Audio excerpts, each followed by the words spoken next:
አሁን ከዚህ በኋላ እኔ ሙስሊም ነኝ አልኳት። ከዛ ሳቀችና ይሄ ደግሞ ብለሽ በእንደዚህ አይነት ቀልድ መጣሽ አለች። አይ እኔ እየቀለድኩ አይደለም አልኳት። እኔ ከዚህ በኋላ ያቺ የምትጠጣው ምናምን ፍቅር አይደለሁም አልኳት። ሰው ቤት እየሄደች የምትኖረው የምታድረው ፍቅር አይደለሁም። በቃ እኔ ሙስሊም ነኝ አልኳት። እሷ ሙስሊሞች ጋር ነበር የምትሰራውና ስፕሪንግ ትምህርት ቤት ነበር የምትሰራው እና ታውቃለች ያለውን ነገር እንዳለ ታውቃለች። እና በቃ እኔ ሙስሊም ነው አልኳት።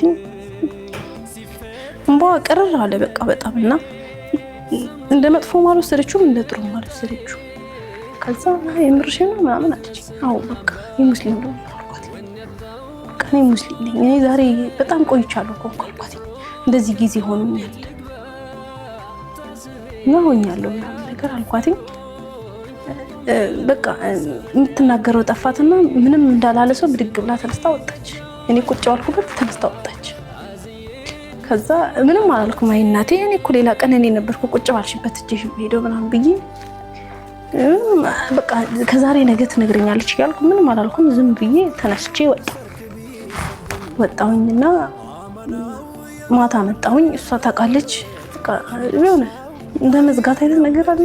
ዝም ተባባልን ምናምን።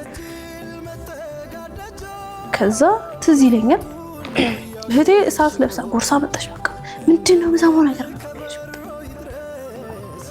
ቤት ነኝ ፀጉሬን አልከፍተን በቀሚስ ነኝና ምንድነው የምሰማው? ሌላ ቀን እንደው ቤት ሰውን በቁምጣ ነው ምንድነው የምሰማው ምናምን ነገር አለች። ምንድነው ምናምን ነገር አልኳት። ታሪክ ነገር ይታወቅሻል ምናምን ነገር አለች። አዎ ይታወቀኛል። አሁን ከበፊቱ በጣም አሁን ይታወቀኛል አልኳት። ከበፊቱ አሁን በጣም የማደርጋቸው ነገሮች ይታወቁኛል። ምን ሰምተሽ ነው አልኳት። አይ እንደዚህ ብላ ነገረች። አንቺ ታይ እኛ ብዙ ነገር ተስፋችን እኮ ነሽ አለች። ከዛሬ ነገ አሳክተሽ እዚህ ጋር ታደርሽናለሽ። ምን ጠብቅሽ ልጅ እኮ ነሽ። ዛሬ ለምን እንደተሰበረ ሰው እንዳካለ ሰው እንኳን ላ ሰው ቢተቀመጫለሽ አለች። እንዴት ለምን እንደዚህ ታደርጊያለሽ ምናምን ነገር አለች። አይ አንቺ ተይ እኔ ስብራቴን ያውቃለሁ አልኳት። ስብራቴን ያውቃለሁ በቃ እኔ ሆንኩኝ አልኳት። ለማለትም አልፈለገችም። ሙስሊሞች ሻርት ምናምን ሳይሆን እንዴት ታደርጊያለሽ ነው በቃ ሙስሊሞች ምናምን ለማለትም አልፈለገችም። ከዛ ጥርቅም በቃ የሚያውቁት አሁን ሴቶቹ ናቸው፣ ወንዶቹ ገና አላወቁም። ከዛ በቃ ሄደ። አባቴም ጠዋት ወጥቶ ማታ ነው የሚገባው። የሥራ ሰው ነው። እንደዚህ ቁጭ ብሎ የማወሪያ ምናምን ጊዜ ያለው ሰው አይደለም እና በራሱ ዓለም ያለ ሰው ነው።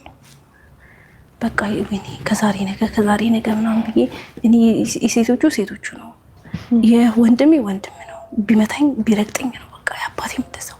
ትልቁ ወንድሜ ነገር እንዴት ነው ማራቆ ምናምን አልኩኝ። በቃ ሀሳብ የሆነብኝ እሱ ነው።